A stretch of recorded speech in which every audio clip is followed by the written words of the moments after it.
Bonjour. Qui ne rêve pas d'atteindre la gloire éternelle aux côtés du Seigneur? Cet état merveilleux est l'espérance du croyant. Les promesses de Dieu dans sa parole sont certaines, et le salut qu'il nous offre nous ouvre la vie éternelle.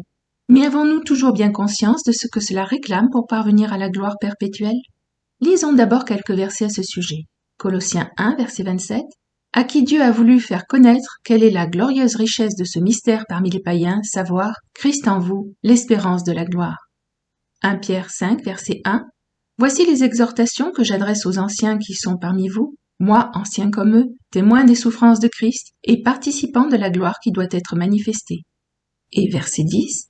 Le Dieu de toute grâce qui vous a appelé en Jésus-Christ à sa gloire éternelle, après que vous aurez souffert un peu de temps.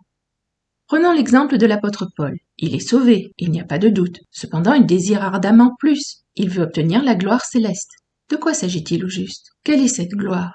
Il s'agit de celle des enfants de Dieu. C'est la plus belle des récompenses qu'un croyant peut espérer recevoir au ciel.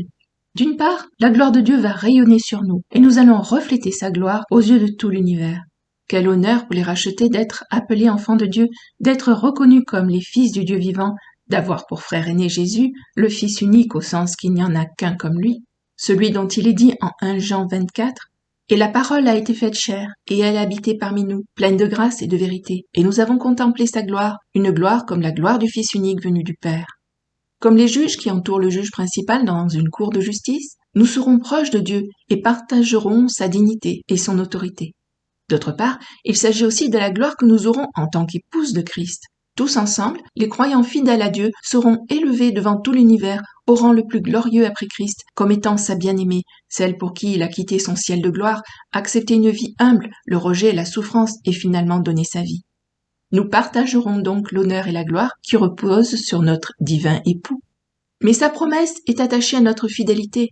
Romains 8, verset 17 affirme « Or si nous sommes enfants, nous sommes aussi héritiers, héritiers de Dieu et co-héritiers de Christ, si toutefois nous souffrons avec lui, afin d'être glorifiés avec lui. » Alors prenons courage et soyons prêts à tout endurer pour entrer dans sa gloire et y avoir part, comme Christ a tout enduré pour nous, et selon l'exhortation de 1 Pierre 4, versets 12 à 14, « Bien-aimés, ne soyez pas surpris, comme d'une chose étrange qui vous arrive, de la fournaise qui est au milieu de vous pour vous éprouver.